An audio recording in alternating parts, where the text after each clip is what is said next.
over Malik Beasley. End of the third quarter. The JM got the Grizzlies back within 11 points before they finished off their comeback, and the T-Wolves in the final period. I don't know if this is fair to ask in the first round, but hey, that's what makes it fun. Shannon, could this go down as the greatest playoff dunk ever? I don't think so, Skip, although it was an unbelievable dunk. And if I had to score it, I would give it a 10. Yep. Because he did dunk on somebody. He did hammer fist it. He brought it way, way back, to let everybody know that I'm here. We don't normally see guys get this kind of running start. Skip, this was almost like a dunk contest dunk, where there's nobody down the lane and you just got a prop. And Malik Beasley just happened to be the prop that he's going to dunk over. That is true. But yeah, that gets a 10 in the dunk contest. Yeah, oh, absolutely. Yeah. But Skip, if you remember, we got, let's see, John Starks. You remember John Starks? Yeah. Because he shifts it from his to his offhand. Yeah. John, you get a 10 for this dunk. And I think right now, look at this dunk right here, Skip. He goes to his offhand. He did. And dunks over 3 people. Look at this. Yep. That's John Starks, who's not much bigger than Ja. He's more sturdier than Ja, but I don't know if how much more taller that he is than Ja. I know John from Tulsa, Oklahoma. Go ahead. This was an unbelievable, Skip, I know people, Knicks fans going to be upset. That put them up 2-0 in the series, and they didn't win another game. They did not. They didn't win another game. That was unbelievable. We got Michael Jordan in 91 in the playoffs. DJ, we got MJ. How he gets out. Look at this, Skip. He's like, oh, damn. You cut me off.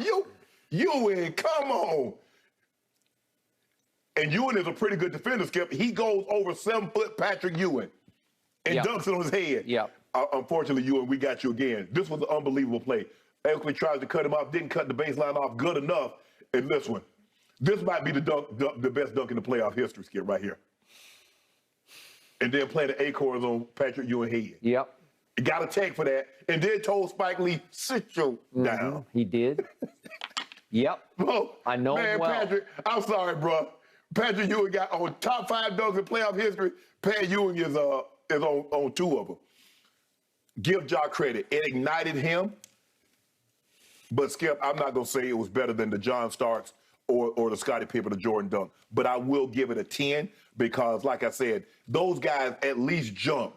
Malik B, bruh, Skip, I'm sorry. I'm not taking no charge. Even if you take a charge, nobody's going to remember that you took the charge on the poster. Yeah. All they're going to see is this man got his hand in the rim, and you look it up. But he caught a body. So you like, man, I got a charge. Who cares?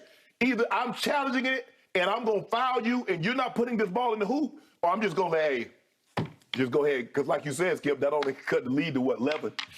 Cut it to 11. I can see if it's the last seconds of a ball game, Skip, maybe. But I'm not no 11, not a basket that's only going to make it 11. Are you going to posterize me for that one? Okay. I hear everything you just said, and I don't disagree with the ones that you showed, but I'll pick back through them case by case. Okay. For me, iconic dunks need to have impact. They have to have resounding residual impact. And it's hard for us to gauge exactly the impact of this because the story ain't told yet. Correct. If we look back on this dunk, if Memphis goes on and does what I think they're capable of doing, which is winning the West, we might look back on that moment as the flashpoint north-south moment for Memphis of the whole playoffs.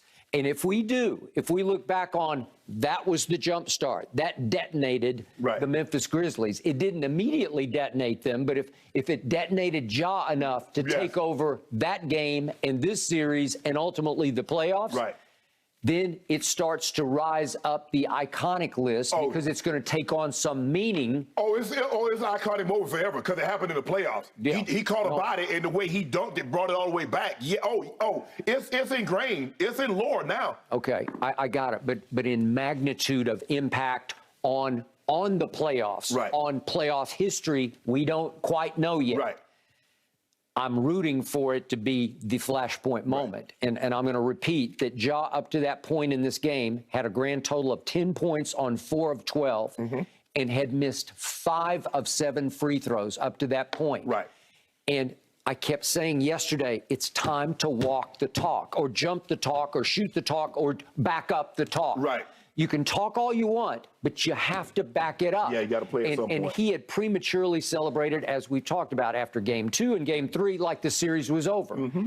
And I don't care what you do on social, as long as you do it on the hardwood. Correct. And again, all of a sudden, I don't know what possessed this young man, but he all of a sudden said, I see it, I feel it. It's time for me to rise and shine above. He literally transcended the game at that moment to say, watch this. Right.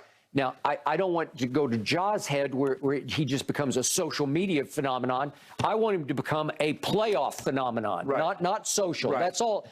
That's all icing on this cake. Correct. Okay, so as you say, he cocks it all the way back, and he did it with malice, it's like with vengeance and malice. So I got to see it one more time. He gets a step, and then it's real close to being a charge. It's just real close to, because Beasley got where he's supposed to get, and I get what you say, but he's trying to play basketball. He's trying to make a basketball play, but he's in the wrong place at the wrongest time. Okay, so what? On degree of that's sensational to me. It's just like, unbelievable. Hey, it's just unbelievable. Every time I watch it, it gets better. You know, Skip, you're not supposed to give Leaper space. Why would you would never give Michael Jordan that kind of lane. You would never give Kobe Bryant that kind of lane. Nope. That guy has that kind of athleticism. I'm not saying he's that type of player, but he has that kind of bounce in his game. He does. And you're going to let this man get the ball from the top of the key, come down there with two dribbles, and take off. And what do you think is going to happen? He almost caught Kevin Love earlier this year with the exact same play. He did. It just so happens Kevin Love is 6'10", and he lost the ball. But he almost got K Love with the exact play that he got Malik Beasley By the with. way, about 3 or 4 minutes later, Ja got a lane to the left on Karl Anthony and tried to throw it down on him and couldn't, because he's just too tall. Yeah. What's Karl Anthony? Is he 6'11"? Probably 7 foot tall. 7 feet. Okay. So now back to degree of difficulty. They list Ja at 6'3", and I'm not buying it. Maybe 6'3" in sneakers, maybe, but I'll maybe give you 6'2", and sometimes I watch him play and he looks 6'1"-ish to me. But I'm going to go 6'2". Okay. So obviously, on degree of difficulty, you have to give the 6'2" guy, just on inch for inch, you have to say, you did that? Skip, it always looks better when a little man dunks the ball. I mean, the shorter, that's why Spud Webb won.